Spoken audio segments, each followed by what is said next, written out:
Guys, welcome back to my channel Neetu Singh 03। Guys, आज की video specially NEET aspirants के लिए मैं बनाने जा रही हूँ क्योंकि बहुत सारे बच्चों को जो फ्रेशर्स होते हैं उनको नीट एग्ज़ाम के बारे में कुछ भी आइडिया नहीं होता है, मार्किंग स्कीम वगैरह एग्जैक्टली पता नहीं होती है और बहुत सारे OMR में मिस्टेक्स कर देते हैं जो लेटर ऑन आपको लगता है कि अरे ये इन्फॉर्मेशन तो हमें पहले पता ही नहीं थी, वरना हम ये गलती ही नहीं करते। इसलिए मैंने सोचा कि मैं वो सारी चीज़ें आपकी क्लियर कर दूं। तो ये वीडियो स्पेशली नीट एस्पायरेंट्स के लिए है और अगर आपने मेरा चैनल अभी तक सब्सक्राइब नहीं किया है तो प्लीज़ कर दे, क्योंकि मैं अभी राइट नाउ एजुकेशनल वीडियोस पे ही काम कर रही हूँ और बहुत सारे मैंने मेडिकल कॉलेजेस के डिटेल दे रखे हैं, तो लेटर ऑन फ्यूचर में आपको हेल्प करेगा। So let's get started.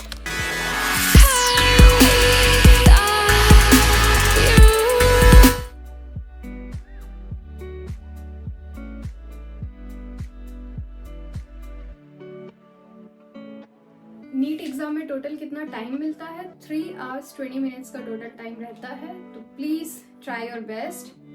30 to 40 minutes at least पहले पेपर खत्म हो जाना चाहिए, वरना आप पैनिक हो जाओगे और गलती होने के चांसेस बढ़ जाएंगे, तो अवॉइड करो आप लोग। सो बात कर लेते हैं कि नीट का सिलेबस क्या है और मार्किंग स्कीम एंड ऑल क्या है, किस हिसाब से स्कोर करने हैं। तो सिलेबस जो हम 11th और 12th में पढ़ते हैं एग्जैक्टली वही चीज़ है। सब्जेक्ट है हमारे physics, chemistry and biology. Complete NCERT based paper आता है, आपको बाहर कोई रिसोर्सेज को फॉलो करने की ज़रूरत नहीं है, आप सिर्फ और सिर्फ NCERT पढ़ के अच्छा स्कोर ला सकते हैं। पेपर में 200 क्वेश्चन होते हैं टोटल और टोटल पॉइंट्स होते हैं 720। अगर आपका क्वेश्चन एक सही होता है तो आपको 4 मार्क्स मिलते हैं और अगर वो क्वेश्चन आपका गलत होता है तो आपके टोटल स्कोर में से 1 मार्क्स माइनस हो जाएगा।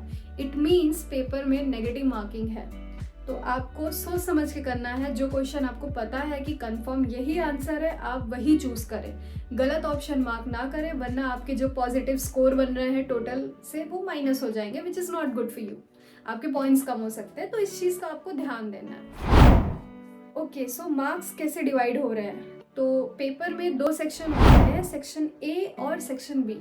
सेक्शन A में 35 क्वेश्चन होते हैं 140 मार्क्स के, तीनों ही सब्जेक्ट। सेक्शन B में 15 क्वेश्चन होते हैं, 40 मार्क्स का रहता है।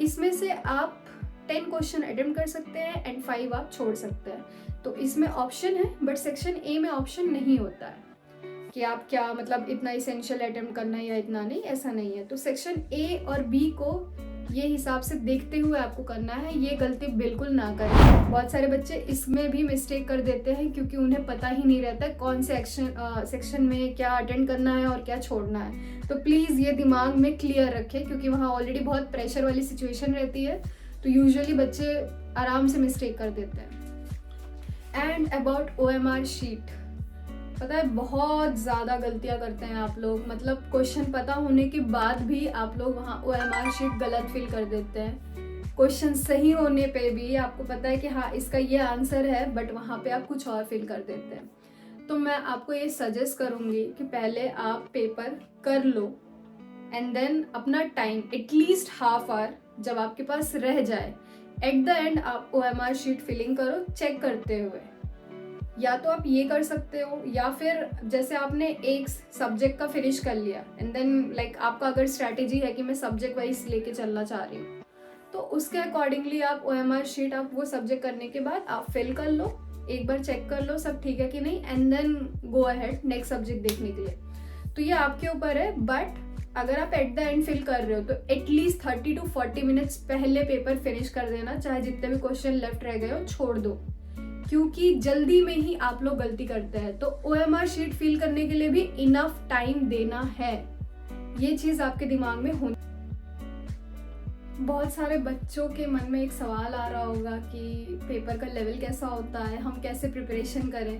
तो गाइस, पेपर उतना भी हार्ड नहीं होता है, मीडियम टू हार्ड की तरफ जाते हो ऐसा होता है। बट अगर आप कंप्लीटली NCERT बेस्ड आपकी स्टडीज चल रही है तो इतना कोई प्रॉब्लम नहीं होने वाला है। एंड ऑफ कोर्स डिपेंड करता है, अगर आप गवर्नमेंट के लिए compete कर रहे हो तो you have to score very good, तो उसके लिए आपको एकदम अच्छे से NCERT पढ़ना है।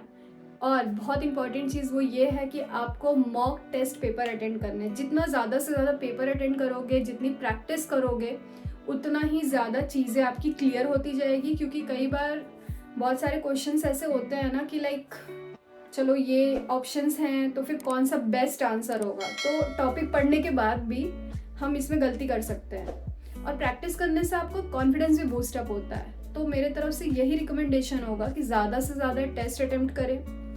और अगर कई लोग के दिमाग में ये भी आ रहा हो कि नहीं, बिना कोचिंग वगैरह किए हम तो प्रिपरेशन कर ही नहीं सकते, ऐसा कुछ भी नहीं है। डिपेंड करता है स्टूडेंट टू स्टूडेंट पे। कई लोग सेल्फ स्टडी करके ज़्यादा उनका बेनिफिट रहता है, कई लोगों को ये होता है कि नहीं, कोचिंग से गाइडेंस मिल जाए उसके बाद सेल्फ स्टडी करके हो रहा हो। But self study is important. तो पढ़ना खुद से ही है, बट आप देख लो कि आपको डायरेक्ट ऑफलाइन कोचिंग के लिए अगर आपका हो पा रहा है तो बहुत अच्छी बात है। नहीं भी हो पा रहा है तो आपके पास ऑनलाइन कोचिंग के ऑप्शंस अवेलेबल होते हैं। आपके पास गूगल है, यूट्यूब है, बहुत सारे रिसोर्सेज हैं। क्योंकि आजकल टीचर्स बहुत सारे ऐसे हैं, अच्छे अच्छे टीचर्स हमारे हर सब्जेक्ट के लिए यूट्यूब पे बहुत सारी वीडियोस पड़ी हुई हैं उनकी। तो आप स्पेसिफिक हर सब्जेक्ट के लिए बेस्ट टीचर्स है, इवन काफ़ी पॉपुलर है। अगर आपको इन सब चीज़ों का भी डिटेल चाहिए तो आप मेरे को कमेंट सेक्शन में बता सकते हो, मैं उस पर भी वीडियो बना दूंगी आप लोगों के लिए।